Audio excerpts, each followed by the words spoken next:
And now we turn to the old Afghan diaspora in Germany. But old Afghan diaspora does not mean gray hair and walking stick, particularly in the case of Masih Sareh. Mr. Sareh is a very young, dynamic representative of the Afghan old diaspora in Germany. In fact, he is the deputy chairman of the Afghan Diaspora Umbrella Organization in Germany, BAFO. And, well, Mr. Sareh grew up in Berlin as a child of Afghan refugees. He actively supports the integration of refugee families, and in fact, at the same time, he is running a political communication agency. So the best ingredients for delivering the speech here today on behalf of the Afghan old diaspora. Mr. Sareh, the floor is yours.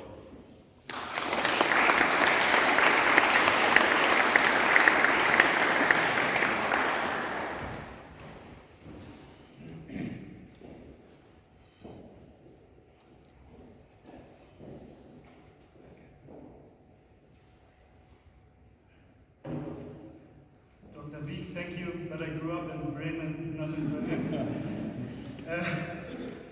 Dear Honorable Federal Foreign Minister Annalena Baerbock, dear Honorable State Secretary Nils Allen, dear Honorable Dr. Wieck, and representatives from the respective federal ministries of Germany, thank you for hosting this conference and for your opening remarks, in which I very much felt your consternation with the devastating situation in Afghanistan and your will to stand by the people of Afghanistan and the diaspora in this new dark chapter of its history.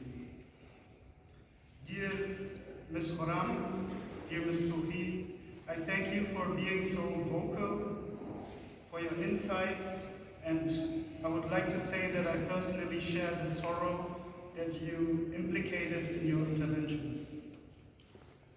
And I know that Afghans who have fled the country many years ago, or even decades ago, Afghans who have found a new home somewhere else outside of Afghanistan, still often feel very connected with Afghanistan and with the people in their hearts and in their minds.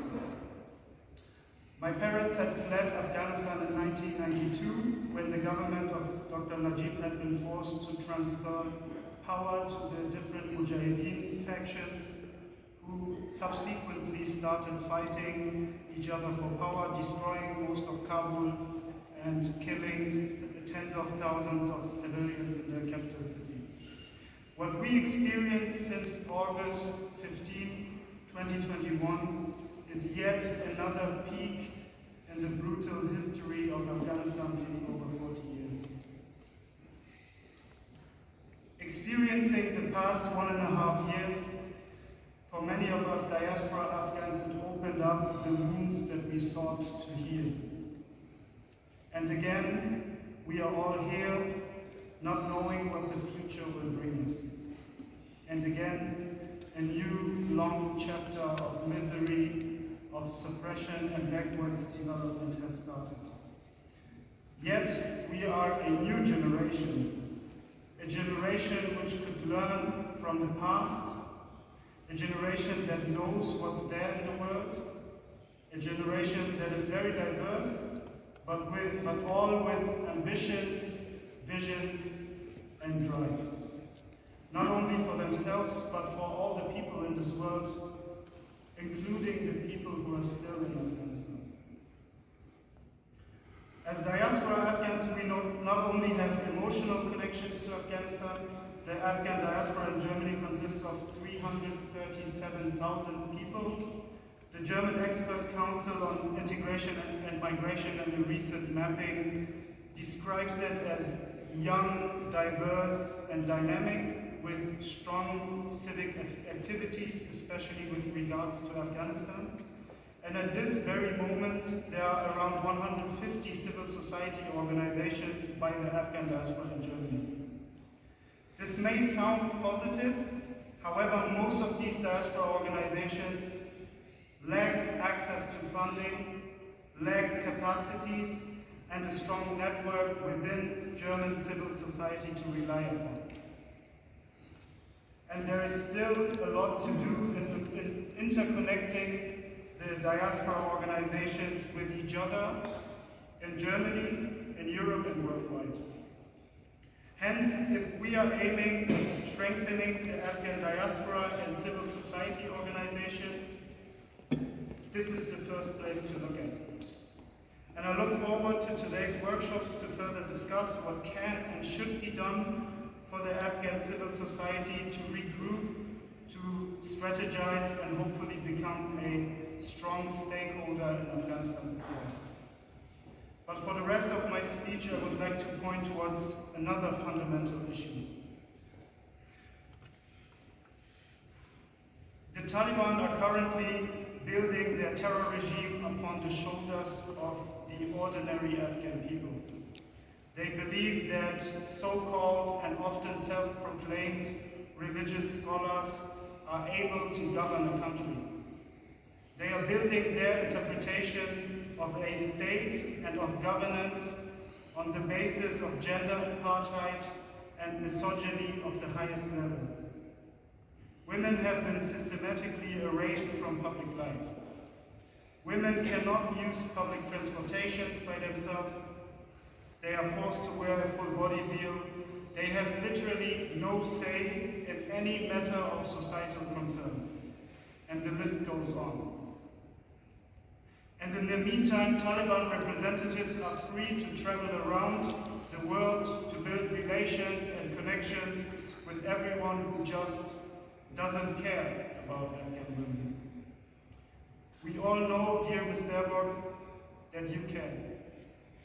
You have shown leadership in the past months, not only in the Ukraine war, but also with regards to Afghanistan. But who will be taking the lead in the international community? What is the international response to the Taliban diminishing everything that many in this room have fought for? What is the international response to the greatest women's rights crisis in this world at the moment? What are the global implications for women's rights if misogynist dictators all over the world observe how countries with a feminist foreign policy do not act upon their own warnings? The international community, including all actors still engaged or interested in continuing to engage with Afghanistan, must all reconsider strategic leverages they have and a population of 82 million. The connections between the two countries are countless and historic. Germany has a track record of providing a platform for Afghans to come together, find a common ground, and perhaps find a way towards peace. Either way, I'm coming to the end of my intervention. Spaces for civil society in Afghanistan are very limited already. And they will be shrinking even more if the Taliban do not see and feel that Afghan civil society has a strong political backing in the international community, and that the Taliban's repressive actions will cause concrete and immediate consequences with the aim to truly help them. Thank you.